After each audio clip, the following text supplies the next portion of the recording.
We provide you the platform to turn your dreams into reality. Give wings to your aspirations with KR Mangalam University. Israel के हमलों का जवाब देते हुए Iran ने एक बार फिर इजराइल पर मिसाइलें दागी हैं। ईरान के हमले में इजराइल का शहर हाइफा दहल गया है। हमले के बाद शहर की कई इमारतों में आग लग गई है। खबरों के मुताबिक इस हमले में हाइफा की तेल रिफाइनरी को निशाना बनाया गया है, जिसमें हमले के बाद आग की लपटें उठती दिखाई दे रही हैं। स्थानीय इजरायली मीडिया ने हाइफा के पास एक रणनीतिक परिसर में भीषण आग लगने की खबर दी। IRG टेलीग्राम चैनल ने कहा कि ईरानी मिसाइल हमले के परिणाम स्वरूप हाइफा रिफाइनरी में भीषण आग लग गई। वहीं इजरायली मीडिया रिपोर्ट्स के मुताबिक हाइफा के पास रणनीतिक स्थल में भीषण आग लगने की पुष्टि की गई है। हाइफा शहर इजराइल के लिए बेहद महत्वपूर्ण है। इस शहर पर हमला इजराइल को आर्थिक रूप से कमजोर कर सकता है। ईरान ने इजराइल के जिस हाइफा शहर पर हमला किया है वो इजराइल का तीसरा सबसे बड़ा शहर है, जहां करीब 3 लाख लोग रहते हैं। ये इजराइल की पोर्ट सिटी है और रणनीतिक महत्व रखती है।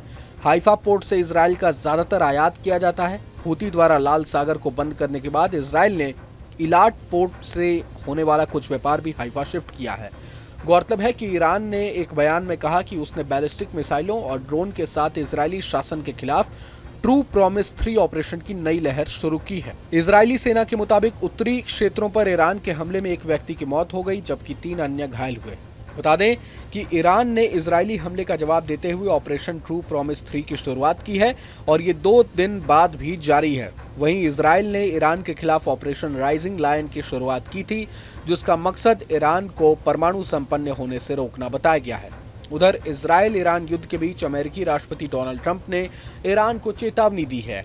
ट्रंप ने कहा कि ईरान पर रात में हुए हमले से अमेरिका का कोई लेना देना नहीं है। साथ ही कहा कि अगर उसने अमेरिका पर हमला करने की कोशिश की तो अमेरिकी सशस्त्र बल पूरी ताकत के उस स्तर से आप पर टूट पड़ेगी जो पहले कभी नहीं देखा गया। इससे कुछ घंटे पहले इजराइल ने दावा किया था कि उसने ईरानी रक्षा मंत्रालय के मुख्यालय और एक परमाणु परियोजना पर बड़े पैमाने पर हमले किए हैं। गौरतलब है कि ईरान इजराइल के बीच 48 घंटे बीत जाने के बाद भी लड़ाई जारी है।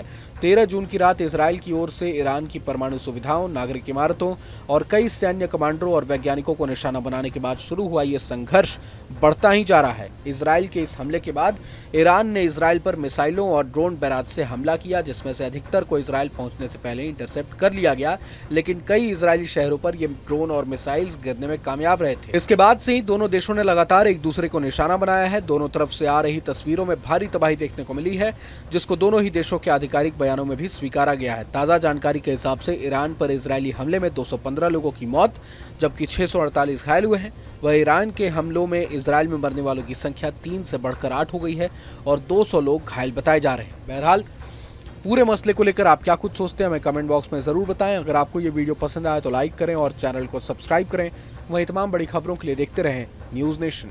जहां भक्ति है हर शब्द में, कथाओं में छुपे हैं दिव्य रहस्य और ज्योतिष देता है जीवन को दिशा। धर्म से जुड़ी हर बातों को जानने के लिए हमारे चैनल स्तुति को सब्सक्राइब करें। चैनल पर जाने के लिए इस लिंक पर क्लिक करें।